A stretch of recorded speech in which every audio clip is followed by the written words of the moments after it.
Yo, Halo, what's up, Mas Nur. bro? Apa kabar, brother? Good, good. How are you, man? I'm good, I'm good. How are you? So far, so good. Lu bagaimana? Okay. How are things? All good, Things, kesehatan semua baik-baik semua? yeah, everything good. How about you? So far, so good. Nggak komplain juga. Life been interesting, walaupun gue masih kebanyakan work from home juga. Tapi so far, so good sih. Nggak terlalu ada masalah atau apapun juga gitu, bro. Yeah. Ngapain aja, Wat, sekarang? Mike, Ngapain should I aja? call you Michael or Howard nih? Just call me Michael or bro aja lah. Alright, I call you Michael then in that case then. As Okay. you guys know, kalau kalian yang baru pertama kali mungkin tahu this man of God gitu, namanya Michael Howard. This guy is no joke to me personally. His life journey tuh been so interesting. It's not easy, gue tahu it's not easy banget. Tapi I believe he can conquer everything. Nanti kita akan dig lebih dalam lagi untuk bisa cari tahu tentang siapa sih ini Michael Howard probably. Kalau ada yang udah tahu atau bahkan yang belum tahu, this will be the time. Dan kalau kalian ada pertanyaan pun juga, feel free untuk kalian bisa bertanya di komen yang ada di bawah sini semua. So let's get right into it, bro. Okay. Mungkin waktu itu gue pernah kenal yang ketemu lu waktu itu zaman kapan ya waktu itu ya? Waktu Wah, it's been so long, udah lama banget ya. When was that ya?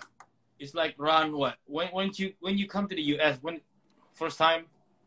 Gua ke US Kapan, waktu itu tahun 2002.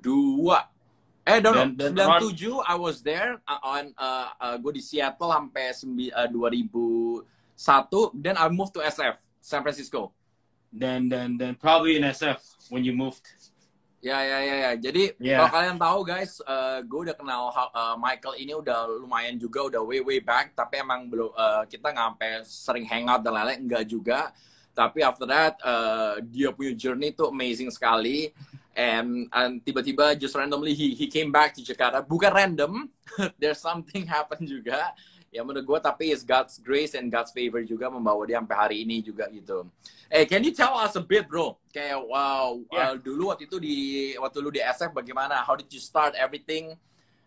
Seperti apa begitu, bro? Karena tema hari ini kan from gangster to inspirator. So a lot of people pasti bertanya, nih gangster siapa sih? Orang dari Indonesia kok ke Amerika kok jadi gangster? Siapa dia? Who is this guy? Tell me, bro. Tell me the whole story di depannya sampai itu, bro. Kurang lebih. Ya normal sih ya. Basically I go to the US. Gua datang ke Amerika itu ya untuk sekolah, like most people do. Apalagi itu kan masih kelas umur 10 ya, berarti kelas 5 SD. So umur basically 10. my main focus is go to school. That's good. Ya gimana? Ya tentunya awalnya baik. Yes, everybody pasti awal-awalnya baik. Lalu sembari waktu berjalan ke belakangnya gimana ya? Kita baru datang ke Amerika dari Indonesia, culun-culun gitu kan, rambut masih belah tengah. Yo, pakai celana masih yang sempit-sempit kan, style orang Indonesia beda sama Amerika.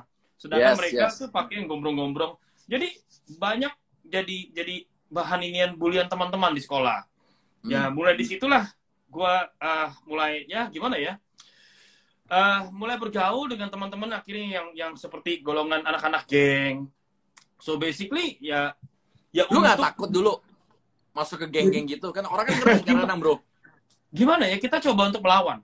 Gue coba ngelawan nih, bro. Ya, I got to fight. Ya, gue menang. I win at that time. But then they came back with... fight? Yeah, physical fight. And then when he came back with 3 or 4 more of his friends. Jadi, gimana? Bingung juga kan? Gue pengen tanya dulu, bro. Mungkin di awalnya itu waktu lu datang ke Amerika for the very first time di situ, I bet kan lu nggak langsung menjadi orang yang kayak so-called kayak gangster, kayak wah, gue ketemu tuh orang yang gue bantai tuh orang. I think you were a good boy juga tiba-tiba kan. I mean, when you arrived there gitu kan. Yeah. What happened, Until bro? I got picked on. I got bullied. Ya karena mungkin ya looks different ya. Style gue waktu itu masih ya Indonesian banget. Jadi things I started changing my style, and then I start hanging out with the gang members. But I don't join gang, not yet at that time. Belum masuk gang, belum ikut. Cuma udah mulai bergaul, dan dari situ udah ya semakin sering berkelahi. Ya akhirnya jadi keterusan sih. Jadi itu dimulai daripada lu dibully terlebih dahulu. Agak bullied lah. And then after that, baru lu mulai respon lu dengan fight back. Yeah, fight back. When I fight back, I win. tapi mereka nggak terima gitu. Yang kalah bawa lagi teman-temannya. Jadi gimana ya kalau jadi gue serba salah ya brother. Ya. Jadi kita juga, gue yakin lah nggak ada orang gitu loh punya intention of joining gang gitu loh. Secara sengaja gitu. Normally no, itu kan semua terbentuk karena ada sesuatu terjadi. Contoh like me. Ya, so begitulah Amerika. That's right. Then after that bagaimana bro? Abis itu kan lu mulai, ya, ya gue tahu pasti lu perasaan orang tuh dibully tuh nggak enak pasti. One day you will react terhadap itu semuanya. Dan shockingly, kok lu bisa menang, hebat juga lu bro ya berarti ya? Lu udah nontonin berantem sebelumnya atau bagaimana? Jadi gue suka karate waktu SD, SMP itu sangat suka dengan bela diri ya, martial art. So I practice a lot, and then I'm like a Bruce Lee maniac, man. Ya, dari situlah. Maybe I can win because I practice a lot. So seperti ya begitulah, brother. Dan after that, setelah lu udah mulai berantem dan akhirnya mereka mulai bawa beberapa orang lebih banyak lagi seperti itu, then what makes you wanna join? Karena kan gue pikir kalau lu udah menang, ya habis itu mungkin ada 2-3 orang datang lagi, bantai dan lain-lain lagi. After that, I thought ya udah lah gitu. Apa pada saat itu lu nggak babak belur sama sekali? You were that good? Enggak. Jadi pada saat itu belum join. Jadi karena berapa kali I got to fight in school, di sekolah, and then of course the school is gonna notify my parents, right? Yeah. And they know, and they got worried. So I got sent to Denver, Colorado. Ya, my parents titipin aku di rumah teman mama. Jadi, mulai di sini lebih parah lagi pergaulannya, because it's a brand new school. Of course, I got into fights again, and then, mulailah di Denver ini, ya, semuanya ini ya mulai lebih parah lagi. Gue nongkrong sama anak-anak geng yang lebih bener-bener istilahnya tuh ya gila lah, Vietnam dan ya, jadi gitu, orang tua lu ada waktu satu di San Francisco itu, they were there. Ada, ya. Dan di orang bagaimana respon mereka waktu pertama kali? Oh, I thought nih Michael Howard nih orangnya anak baik, kok tiba-tiba di sana dibully, abis itu jadi bantai-bantaian segala. Kan pasti bagi orang tua kan stres juga ya gitu ya bro ya? Yeah, they got worried. That's why they sent me to Denver, Colorado. Dengan berharap di Denver, Colorado, lu membaik. Ya. Tapi ternyata tidak. Dan di Denver, gue nggak betah banget deh pokoknya. Gue udah berkali-kali minta sama nyokap, send me back home. Tapi nggak digubris gitu loh. Jadi gimana ya perasaan gue? Jadi mulai kesel dong. Mulai gimana ya? Pokoknya campur aduk deh. Kesel, sedih gitu loh. Pingin everything. Jadi dari situlah mulainya terbentuk ya Michael Howard yang mungkin punya jiwa yang keras bro. Jadi gue mulai berontak ya. Ya udahlah, kalau my parents doesn't care anymore about me, basically ya udah, I'm gonna do things, I just want to do what I want to do gitu loh. Ya, gue akhirnya ya di situ mulai pakai narkoba, mulai mabok-mabokan, minum. Ya, itu umur berapa bro? Waktu lu di sana umur berapa Mike? 13, 14. 13, 14 years old? 9th grade. Wow, jadi 13, 14 udah berantem, 13, 14 udah mulai ngedrugs. Ya, it's normal. Dewasanya cepat sekali ya? Bukan dewasanya cepat sekali. Biasa orang kan pakai narkoba, atau kadang-kadang udah mulai berantem yang fatal tuh umur 17-18 kayak sosok mencari jati diri. Iya, karena gini loh, di Amerika is normal, man. Kelas 9, bahkan kelas 7, kelas 8, ganja itu sesuatu yang normal di Amerika. If you don't smoke weed, basically you're like a good, like a mama's boy, man. You know what I mean? So, yes. Daripada gue jadi bahan omongan terus, ya udahlah, man. Jadi gue mulai smoke weed and then just go do whatever my friends do. Wow. Nah, and also sex, bagaimana, bro? Also sex. Kenapa? Also sex. If you're still virgin at that time, 9th grade, you're gonna get picked on every day, man. Jadi gimana ya, setiap hari diledekin terus. Oh, virgin, here comes the virgin. Ya udahlah, mendingan sekalian aja tuntasin gitu loh. Maksudnya, ya itulah pergaulan di Amerika.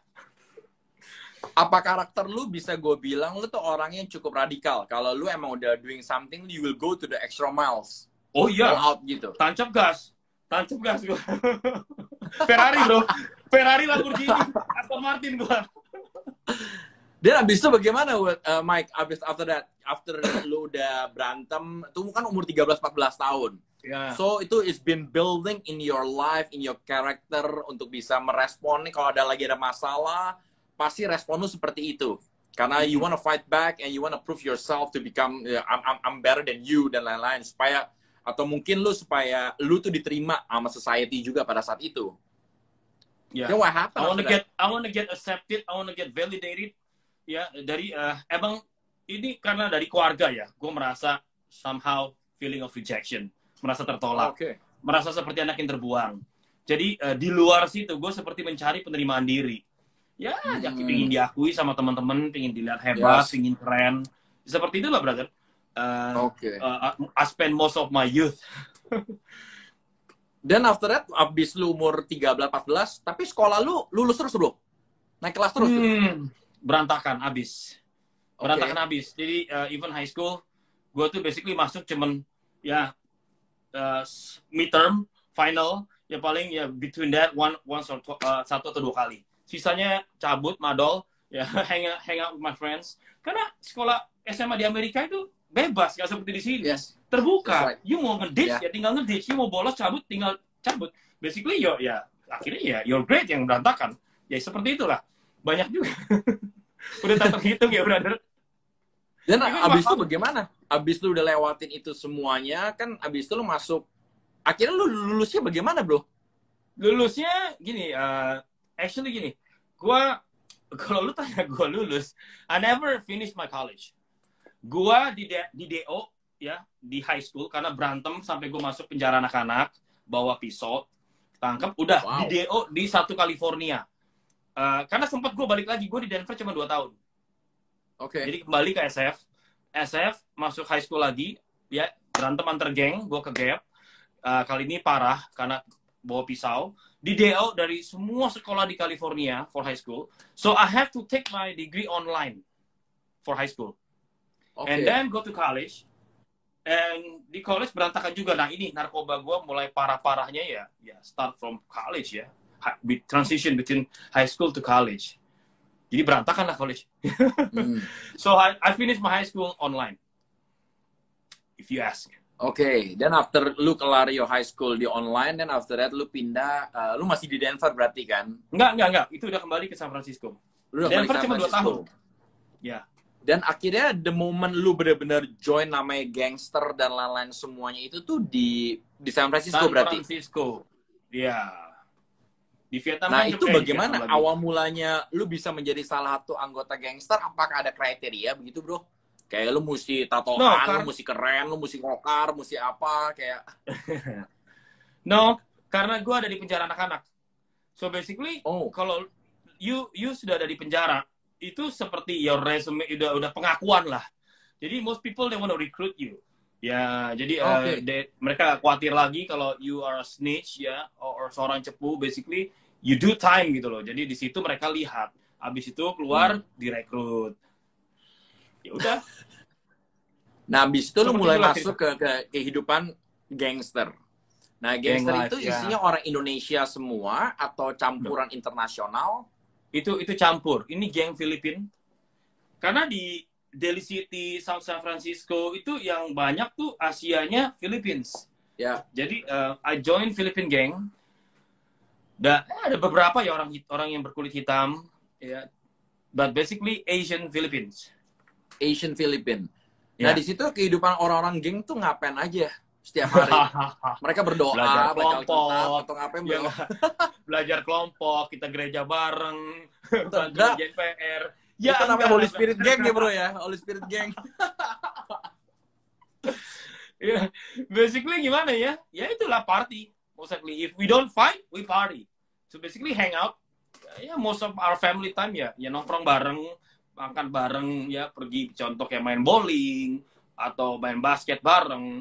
Tapi sisanya ya besides partying and hanging out with the family, we fight. Seperti itu. Dan di situ lu masih tinggal sama orang tua lu waktu balik ke San Francisco lagi? Masih tinggal sama orang tua.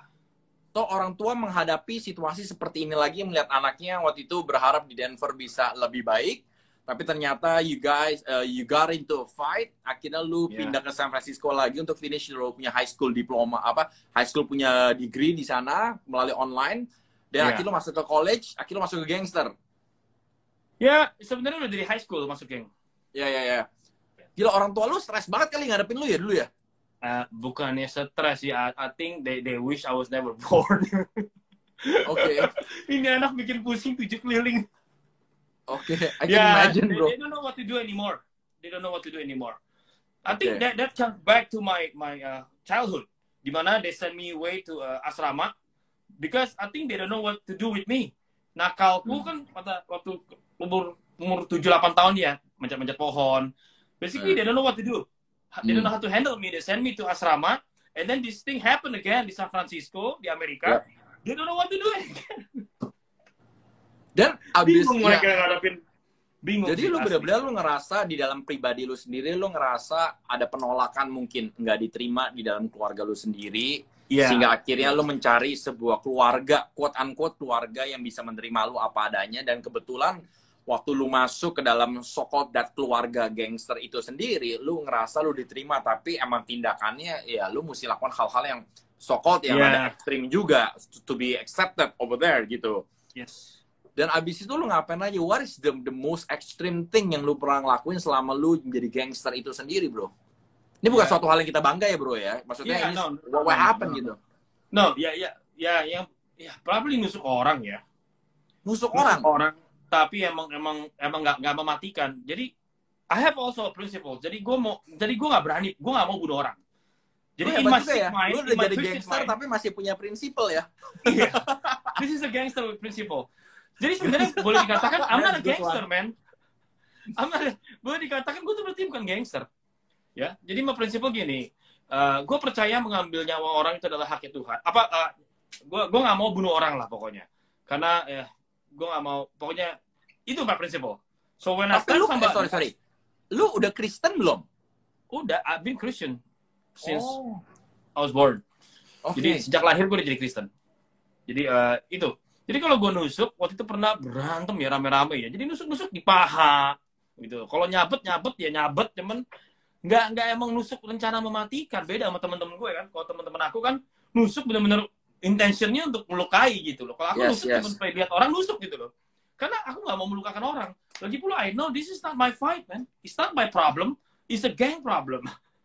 It's one of my gang member family problem gitu loh. Buat apa gue matiin dia? Jadi nggak ada untungnya juga. Cuman gue juga at the same time nggak mau dianggap, wih, ini orang ini banget sih, kayaknya masa cupu banget gitulah. Cupu banget dia bahasa ininya. Ya udahlah, biar kelihatan supaya, wih, keren. Dia gimana? Ya udah, kita mau nggak mau juga lakukan. Tapi lu berani waktu itu? Ya mau nggak mau, brother. Mau nggak mau, kalau dihadapi dengan kita udah rambol 50 orang berantem lawan 40 orang. Waduh, udah bingung juga gitu. Gue kadang-kadang bingung, yang mana temen, yang mana musuh gitu loh. Lain kali lu mesti pakai seragam kali, bro, biar tahu, bro. makanya itu mestinya pakai seragam gitu. Karena kita bingung kan dari chapter lain pada gabung, ya toh. Mungkin kita ada yang kita kenal kebanyakan cuma di chapter kita doang. Cuma kalau lagi gabung rambol, wah, ini nggak ingat kan wajahnya gitu siapa. Yes.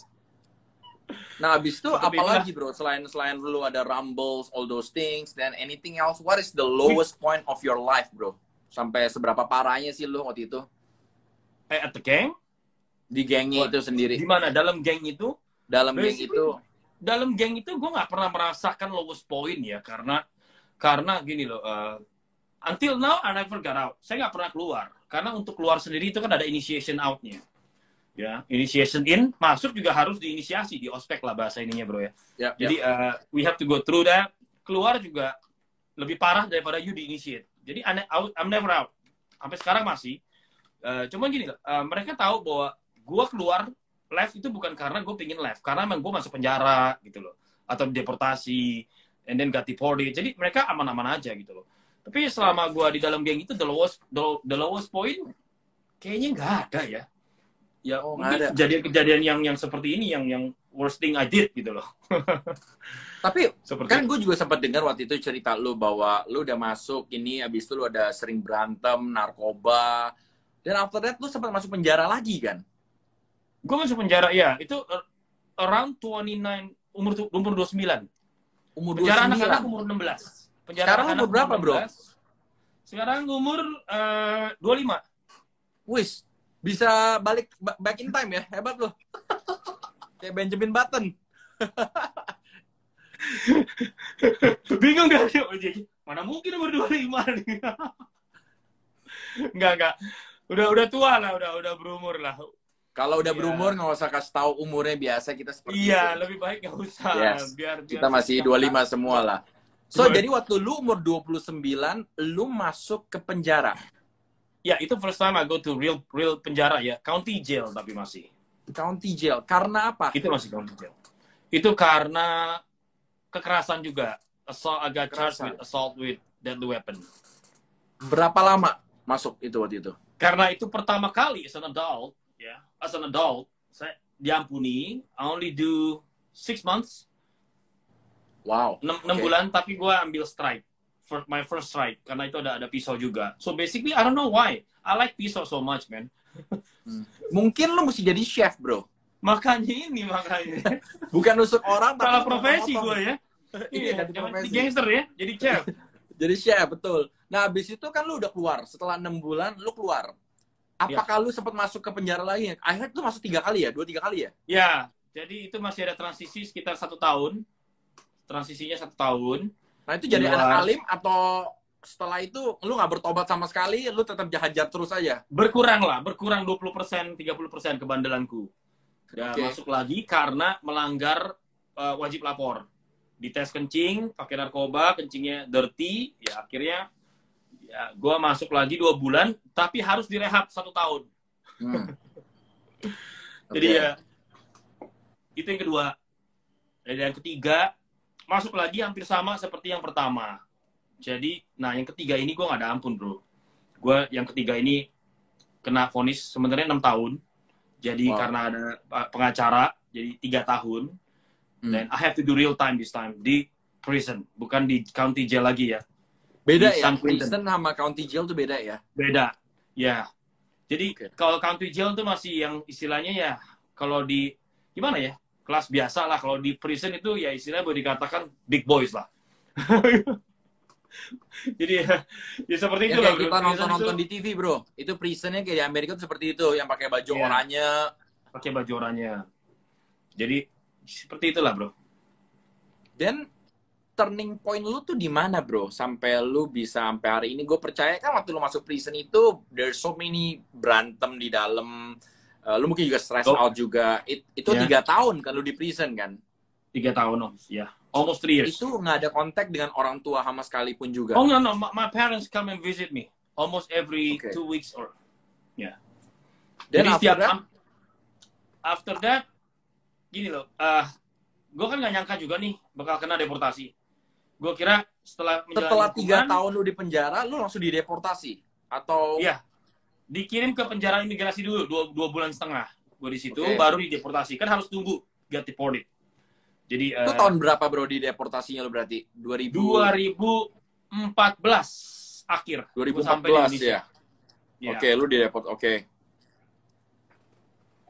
Dan abis itu dideportasi itu bagaimana, bro? Lu di situ masih belum bertobat, lu masih belum mau berubah, masih belum bertobat sekali. Belum. Karena selama gue ada dalam penjara, gue udah rencanain, selalu gue pikirkan ways ya how to kill the person that yang taruh gue di penjara. Gue tuh benar-benar berencana membunuh orang yang menjarain gue kali ini. Nggak pernah gue punya ya pemikiran untuk membunuh seorang until at that time.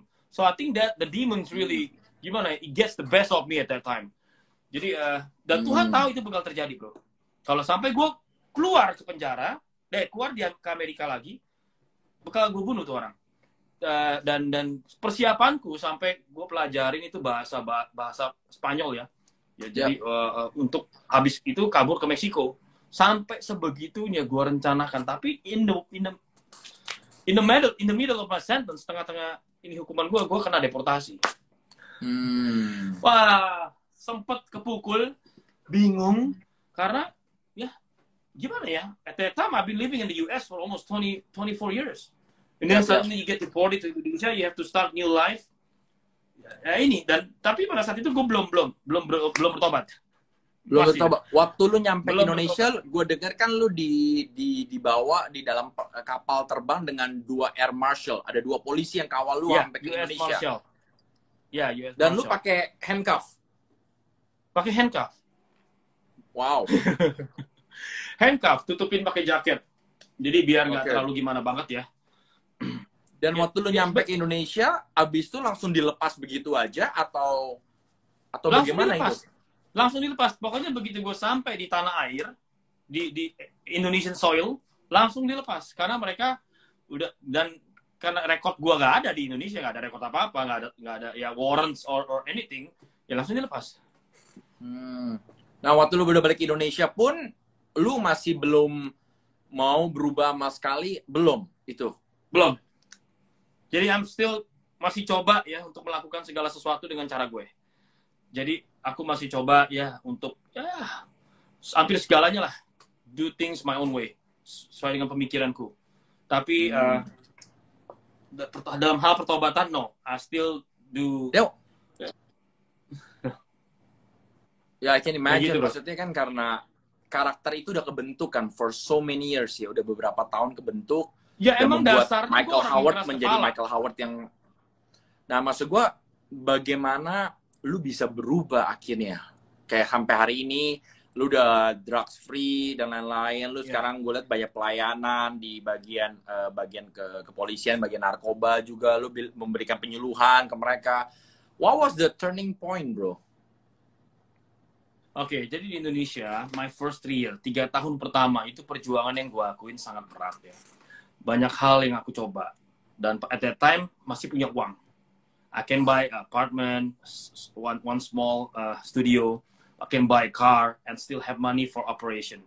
So I try many different things. Yep. I put money here, I put money there. Ada teman baik juga yang akhirnya makan duit aku. Ya ada yang nggak berhasil. Sorry. Sempat kena juga istilahnya ketipu sama orang ya. Jadi within those 3 years is a very stressful year for me. Many things that I tried failed. Nggak ada yang berhasil. Caranya sekarang sudah benar. Ya, caranya sudah bagus lah, baik. Tapi nggak ada yang tembus, nggak ada yang berhasil. So lama-lama kan gimana ya? 3 tahun tuh bukan waktu yang singkat. Ya, daily cost itu tetap jalan ya. Kehabisan duit. Run out of money. Akhirnya jual apartemen sempet ya di kosan juga aku berapa bulan, almost 6 months ya di kosan. Jadi akhirnya decided to pindah ke gimana ya, ke apartemen. Tapi sempet di kosan juga aku berapa bulan. Itu wah luar biasa. Nah itu bisa dikatakan the lowest point of my life, where I lost my apartment, I have to live in a kosan di ruangan yang benar-benar kecil dibanding studio tuh nggak ada apa-apanya. Dan gimana ya, malunya tuh luar biasa. Gue punya mobil, ya puji Tuhan nggak sempet kejual ya bro. Jadi ya, tapi sempet aku ngomong sama Tuhan, aku apartemen sudah hilang. Ini duit sisa jual apartemen. Kalau misalkan nggak ada changes, nggak ada terobosan, lama-lama juga habis. Habis itu jual apa? Jual mobil. Nah sekarang kalau jual mobil, nanti tidak ada perubahan lagi. Duit, uangnya akan habis juga. Wah, bisa jual diri. Nah, jual diri kalau laku. Jadi, at that time, benar-benar aku talk to God gitu loh. Ya. Karena lu udah benar-benar hit the lowest point of your life. At that time. Bahkan even worse than di penjara yang kemarin itu, yang lu lakukan. Yeah, that was the lowest di Jakarta itu. Oke. Kalau di penjara kan karena situation. Yep. Ya. Kalau pas di Jakarta ini kan beda. Yep. Real life. Everyday life. Jadi, kok semua yang kita kerjakan gak ada yang berhasil? Kita kesini ke sana, ya enggak, kita jalan-jalan tikus terus semua udah deh, nggak ada yang berhasil. 3 tahun men, wah, saya sempat almost give up, but I'm not really that type of person. Jadi aku benar-benar kali ini nggak tahu lagi harus kemana. Jadi I come to God, Tuhan ada apa? Yang dimana gue akhirnya ngaku time alone with God for 2 months. Gue benar-benar situ duduk diam tuh almost every day, ikut kegiatan gereja, pokoknya cari Tuhan lah mati-matian sampai aku dapat. Kenapa gitu loh? Why? Gue gak minta, Tuhan balikin dong apartemen yang sudah hilang. Tuhan balikin dong my money yang udah lost. Or beri aku terobosan. No. Ketika aku duduk diam di bawah kaki Tuhan, cuman satu yang aku tanya, yang my focus ya. Tuhan, apa sih salahku? Sehingga kok nggak ada perubahan gitu dalam hidupku. Kayak berat banget. Ya, akhirnya di minggu ketiga aku dapat respon dari Tuhan. Ya, mana ketika aku mengalami encounter with God, di situ Tuhan bukakan beberapa hal. Tentunya yang pertama ya, yang karena aku nih hidup masih belum benar ya. Itu yang pertama. Kamu ya masih minum, masih suka tidur dengan wanita, kamu masih I do drugs too here in Indonesia. Yep. Kamu masih banyak melakukan hal-hal yang pokoknya yang sebenarnya tidak boleh kamu lakukan sih. Dan kamu sudah tahu itu salah, but you still do it. Yep. Dan yang kedua, kamu ini masih menyimpan sakit hati dan dendam sama orang tua dan orang yang menjarakan kamu. Nah, di situ I have to bereskan semua dengan my parents dan orang yang menjarakan aku. Dan yang ketiga, mindset kamu ini harus kamu ubah. Karena dulu begini, brother. My mindset begini. Nanti kalau sudah diranjang rumah sakit, sudah mau koid, baru kita minta ampun sama Tuhan akan dosa-dosa kita. Ya. Sebelum itu bebas do anything. Seperti itulah mindset yang salah yang perlu kamu rubah. Dan karena keadaan, jadi akhirnya mau nggak mau ya, gue harus berusaha untuk merubah semua itu. Sebenarnya rada ragu juga. Karena kadang kalau Tuhan berkata sesuatu sama kita, ya kita seringkali mempertanyakan dia balik. Or masa sih kalau aku lakukan bakal terjadi perubahan? Ya, karena memang at that time, I have no choice. Ya, I'm at my bottom. Ya, terpaksa gue lakuin. Dan it doesn't take long. Memang benar sih, seperti yang kata orang bilang, cara kerja Tuhan itu seperti membalikan telapak tangan. Ya, aku pikir tadi bakal 1 tahun, 2 tahun. Tapi enggak, ini only 4 months. Tapi benar, at that time Tuhan benar-benar lihat hati gue. God really sees my heart. Bahwa benar-benar gue pengen berubah, gue pengen lepasin semua, dan gue berusaha mati-matian gue lepasin. Gue tinggalin semua. Nggak gampang pasti kan, karena lu udah kebiasaan dengan itu semua. Tapi karena kuasa daripada Tuhan, lu mengalami pengalaman perjumpaan dengan Tuhan, sehingga lu mampu untuk melepaskan segala keterikatan, kecanduan apapun itu. Ya, tapi kan gimana pun juga, brother, it's a process. Dan Tuhan tahu ini. Gue benar-benar pengen berubah. Ini kan banyak sekali. Gue ada perempuan, gue ada masih perempuan free sex ya, ada narkoba, ada mabuk-mabukan, ada macam-macam, rokok lah segala macam. Jadi at that time benar-benar gue rencana emang mau lepas semua. Tapi it's a process, man. Gitu loh. Gue gak bilang gue sempurna. Dalam proses itu gue gak bilang gue langsung ada gue jatuh. Tapi gue bisa gimana ya? Encounter balik gitu. Pas gue jatuh gue nggak tinggal diam. Gue bangun lagi. Itu juga proses, brother. Kan? Nah, habis itu berarti sekarang bisa dibilang praise God banget, maksudnya dengan all those journeys yang dalam lu alamin, seberapa parahnya itu mungkin ya. Balik lagi perspektif, setiap orang kan punya perspektif berbeda tentang that journey ya. Tapi sekarang ini yang gue bersyukur kan lu udah dalam posisi yang udah sober, lu udah bisa deket dengan Tuhan, lu udah bisa menjadi terang kembali, dan bahkan your life story itu bisa memberkati banyak orang. Dan bahkan lu sekarang udah sempat diundang sama Kick Andy segala, gue notice. Untuk bisa share your story. Abis itu gue juga lihat lu udah melakukan kayak penyuluhan juga kepada bagian narkoba juga ya. Iya. Sekarang kadang-kadang diundang sekolah-sekolah ke sekolah-sekolah untuk berikan testimoni dan edukasi narkoba. Tentunya bukan secara full kayak BNN gitu ya. Tapi ada juga materi-materi. Jadi ya kalau sekolah-sekolah sih kebanyakan seperti itu. The rest is like kantoran, gereja. Tapi kalau dari lu sendiri kan sekarang motivasi lu apa di dalam kehidupan? Kenapa lu tiba-tiba sekarang mau menjadi inspirator dari kehidupan yang lama yang udah hancur, yang banyak orang mungkin pikir nih anak nggak ada harapan sama sekali, kayak masa depannya kayak madesu banget, suram, tapi ternyata waktu lu mengalami Tuhan restorasi, walaupun semua butuh waktu karena proses itu needed. Tapi yang terpenting yang gue lihat dari lu, waktu the lowest point itu lu benar-benar meresponding dengan respon yang benar, dan kedua lu mengakui bahwa sebetulnya Tuhan itu berdaulat dan God can do something when we start realizing our position. Dan from that moment on kan I notice lu udah mulai kehidupan lu slowly, it's a process, getting better sampai hari ini lu bisa menjadi inspirator bagi banyak orang pun juga. Apa ada goal yang lu mau capai nggak, bro, setelah lu ninggalkan semua ini? Jadi motivasiku untuk menjadi seorang inspirator ya, I want to show people that hope is there and hope is real. Yes. Yeah, many people lose hope, man. Ya ini yang banyak aku dapati, dan aku nggak salahkan juga karena I know banget gitu loh keadaannya seperti apa. When you been to prison or prisoned, ya itu waduh, many people memang lose hope. Aku akuin karena gue sendiri udah minta gila. Gue sendiri sudah coba untuk bunuh diri dalam prison. Itu yang banyak orang tuh miss ya. Dan the most important thing is gini loh, in life I want to show them never lose hope. Ya, ini gini ya. Sekecil apapun harapan, ya dalam ketidakpastian tetap berjalan. Jadi ini yang paling penting sih. I want to show them that kalau aku bisa, gitu loh, bangkit dari keterpurukanku, kamu juga bisa. Itu yang aku mau show. Dan I don't stop here. Gue akan terus nih ya, mungkin juga udah mulai kan jual kopi lah segala macam ke bisnis.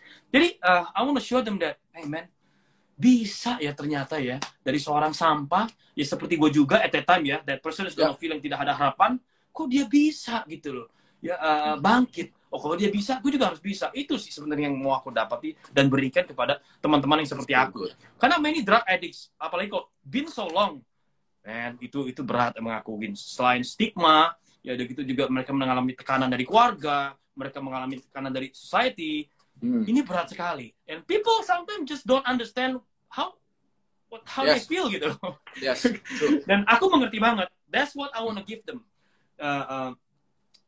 Itu sih, brother. Ya, tadi kan gue bisa melihat pertama yang lo lakukan, respon lo adalah lo mulai mengakui kesalahan lo. Yang kedua, lo mulai merestorasi hubungan antara lo dengan orang tua, bahkan yang tadinya lu akhirnya memaafkan orang yang sempat masukkan diri lu dari ke penjara. Dan yang ketiga yang gue bilang tadi dapat juga, lu mulai merubah paradigma lu akan hal ini.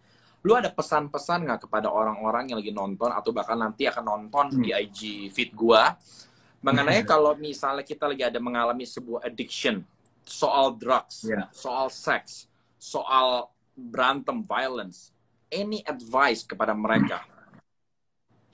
Gue yakin banget nih 100%. Kalau seorang terikat dengan sesuatu, baik itu sex addiction atau narkoba, gue yakin dia menyadari bahwa dia terikat dan dia ingin keluar dan dia ingin quit.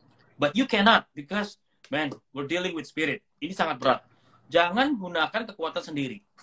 Gue pernah bilang di rehab, ya, tidak perlu Tuhan untuk lu berhenti pakai narkoba. Itu semua dari kemauan sendiri. Dan akhirnya, I cannot stop. Gue jatuh lagi, gue pakai lagi. Jadi, gini loh, using your own strength, itu nggak bisa. Untuk berhenti narkoba, ya free sex, karena seks itu nikmat. Jadi, kita harus menyadari bahwa we are creation. Ya, kita ini ciptaan Tuhan. Dan Tuhan adalah source-nya gitu loh. Jadi kalau kita nggak connected with God, man, ini sangat berat untuk kita bisa berhenti. Dan saran gue untuk anak-anak muda nih yang sekarang nih ya, agar terhindar dari jerat narkoba, stay connected.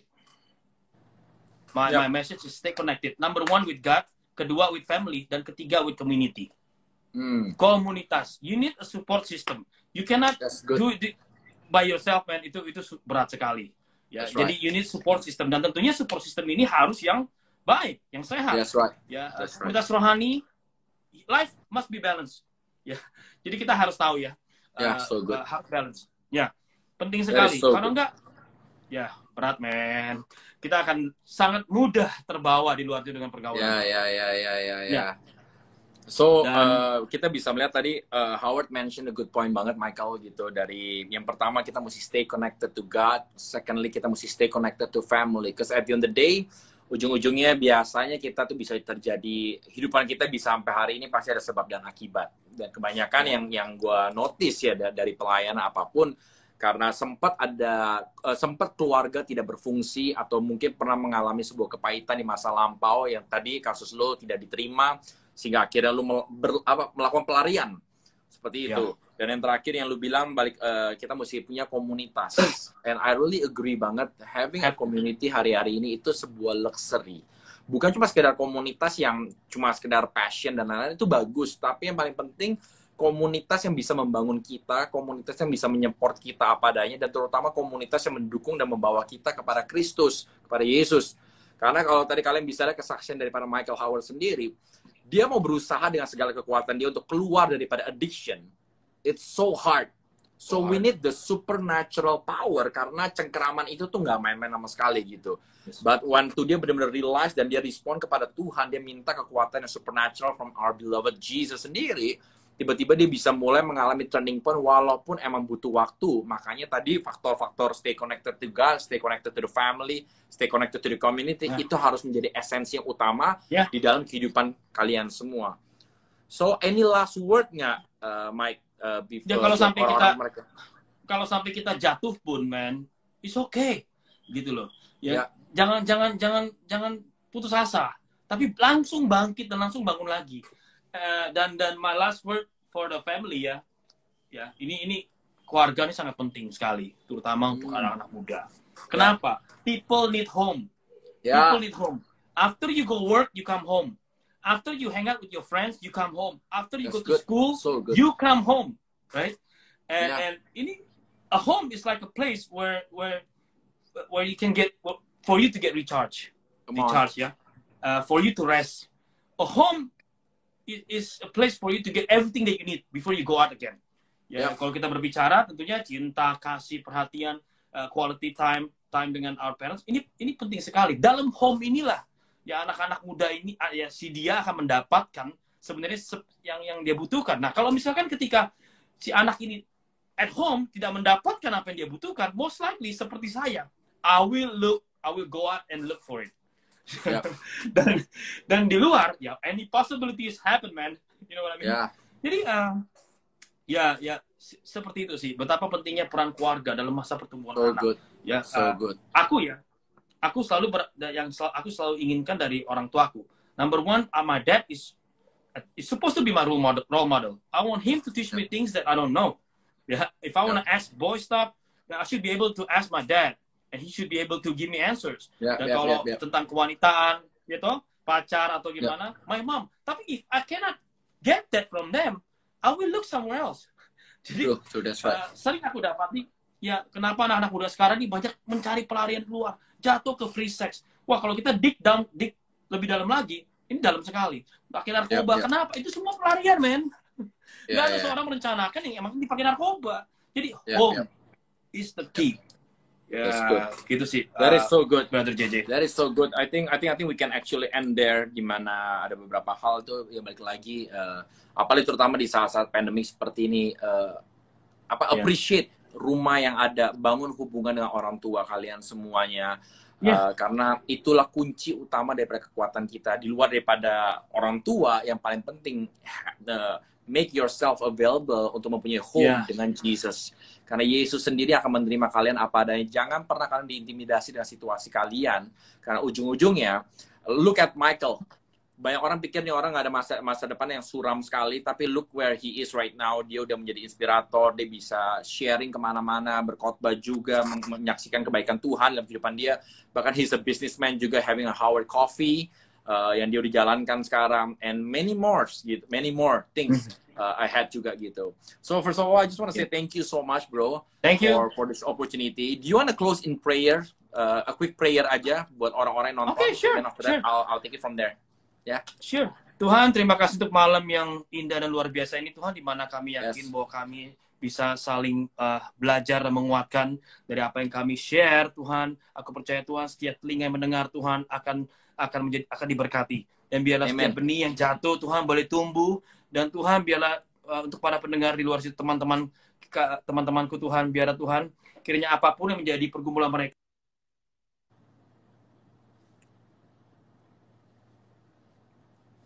dalam-Mu saja, Tuhan, bisa mendapat kepastian dan harapan. Tuhan, kami tahu badai pasti akan berlalu, dan biarlah Tuhan, Kau berkati teman-temanku saat baik dalam financial, bisnis, dan semuanya, Tuhan. Biarlah Engkau menjadi tempat kami berpegang, dan biarlah Engkau selalu menjadi pengharapan kami. Terima kasih, aku berdoa untuk Pastor JJ, biarlah Tuhan, Tuhan semakin banyak lagi jiwa-jiwa anak-anak muda terutama bisa diberkati, dan Tuhan semakin mengenal Engkau lebih dalam lagi. Terima kasih, biarlah percakapan ini, Tuhan, untuk semua yang mendengar, pasti akan menjadi berkat. Terima kasih, berdoa dalam nama-Mu saja, haleluya. Amin. Amin.